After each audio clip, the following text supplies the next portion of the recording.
সে তো গেছে ওই পাড়ার গ্রামে নদী পের করে মাছ বিক্রি করতে। আদৌ কি মাছ বিক্রি হবে? রাত্রে কি ভাত চাপবে তার ঠিক নেই।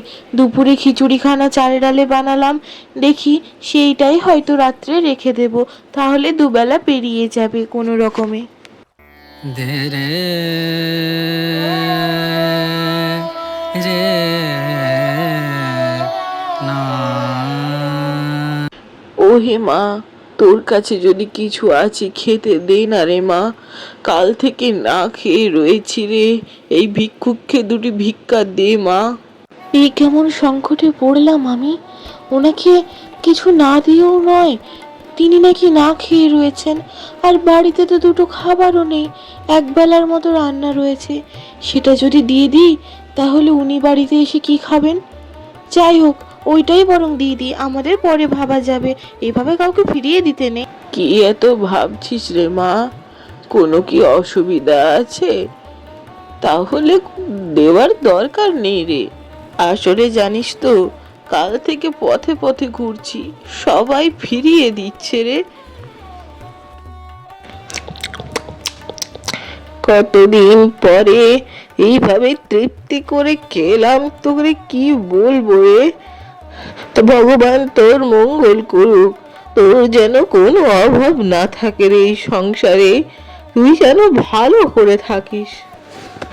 ভালো থাকিস রে মা।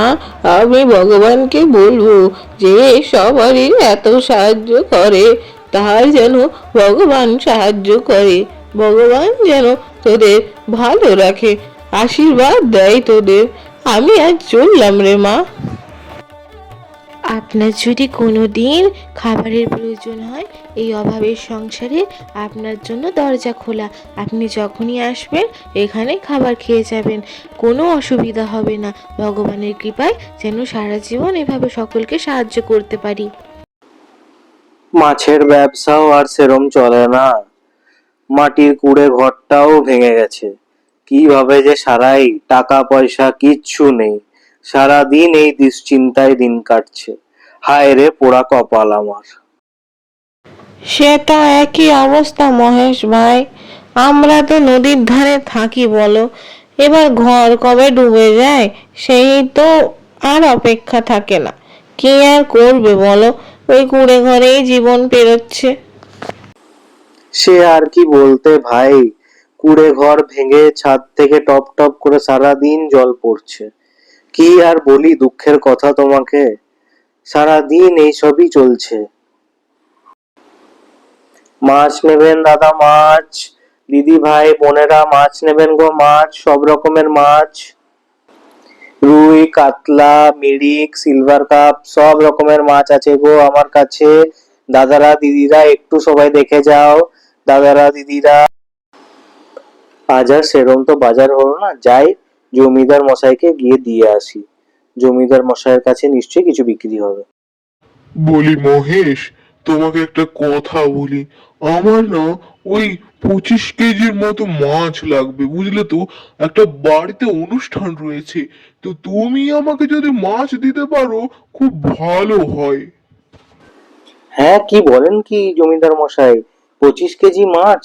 নিশ্চয় নিশ্চয়, কেন পারবো না। রুই কাতলা যা চাইবেন আপনি সব পাবেন, সব টাটকা টাটকা মাছ পাবেন আপনি, কোনো চিন্তা নেই। আমি নিজে এসে আপনার বাড়িতে পৌঁছে দিয়ে যাবো, একদম চিন্তা করবেন না। হ্যাঁ মহেশ, তোমার কাছে তো মাছ আমরা প্রত্যেকদিন খাই, সবাই খুব নাম করে, তাই এই অর্ডারটা তোমাকেই দিলাম। তা না হয় কিছু টাকা তুমি এখনই নিয়ে যাও, বাকি মাছ এনে দিলে তুমি বাকি পুরো টাকাটা নিয়ে যাবে, কোনো অসুবিধা নেই।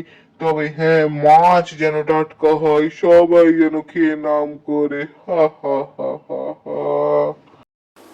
গিন্নি তোমার জন্য একটা সুখবর আছে জানো তো, আজকে আমি একটা বড় অর্ডার পেয়েছি 25 কেজি মাছের, জমিদার বাবুর কাছে। ওই অর্ডারটা দিতে পারলে আমাদের বাড়ি মেরামত করতে পারবো। আমাদের মনে হয় দুঃখের দিন এবার শেষ হতে চললো গো। কি বলছো কি? তাহলে তো বেশ ভালোই হয়, আমাদেরও বাড়িটা তাহলে মেরামত হয়ে যাবে। কুঁড়ে ঘরটা অনেকদিন থেকে ওইভাবে পড়ে রয়েছে, তাহলে এবার টাকা আসলে ওটা ছাউনি করা যাবে, বেশ ভালো হবে। তুমি বরং কাল গিয়ে 25 কেজি মাছ দিয়ে এসো জমিদার মশাইয়ের বাড়িতে, তাহলে উনি খুব খুশি হবেন।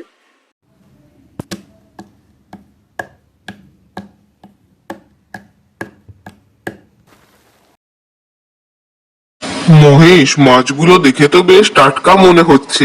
তুমি বেশ ভালো মাছ এনেছো, কিন্তু আমি খুব খুশি হয়েছি। আর বাকি টাকাটা তুমি আজকেই বরং নিয়ে যেও। তাহলে তবে জানো তো, একটা বেশ ভারী অসুবিধায় পড়েছি আমি, রান্নার লোকই আসেনি। এ বাবা জমিদার মশাই, এ তো ভারী মুশকিলের কথা হলো। আপনি যদি কিছু মনে না করেন, আমার স্ত্রী খুব ভালো রান্না করে জমিদার মশাই। আপনি চাইলে আমি ওকে বলে দিতে পারি, ও খুব ভালো রান্না করে দেবে। মহেশ, তাহলে তো বেশ ভালোই হয়। হ্যাঁ হ্যাঁ হ্যাঁ, তুমি বরং তোমার গিন্নিকে বলো আর অগ্রিম কিছু টাকা নিয়ে যাও, তাহলে বেশ হবে। না হলে তো আজকে আমার অনুষ্ঠানটাই মাটি হয়ে যেত। কি যে করব কিছুই বুঝে উঠতে পারছিলাম না। তুমি বরং তাই করো।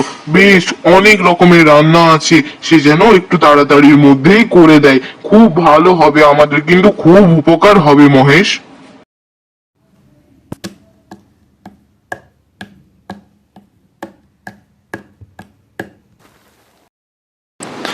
আজকে প্রায় 15 রকমের রান্না বান্না আছে, তুমি একটু সামলে নিও কিন্তু। হ্যাঁ, বেশ অনেকজন তো আসবে। হ্যাঁ হ্যাঁ, আপনি চিন্তা করবেন না, যতজনেরই রান্না হোক আমি চেষ্টা করব বেশ ভালো করে রান্না করে দেওয়ার সকলের জন্য।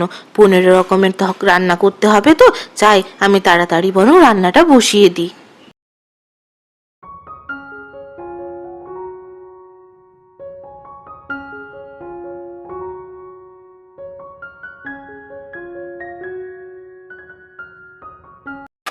বেশ অনেক কয়েকটা রান্না হয়ে গেছে।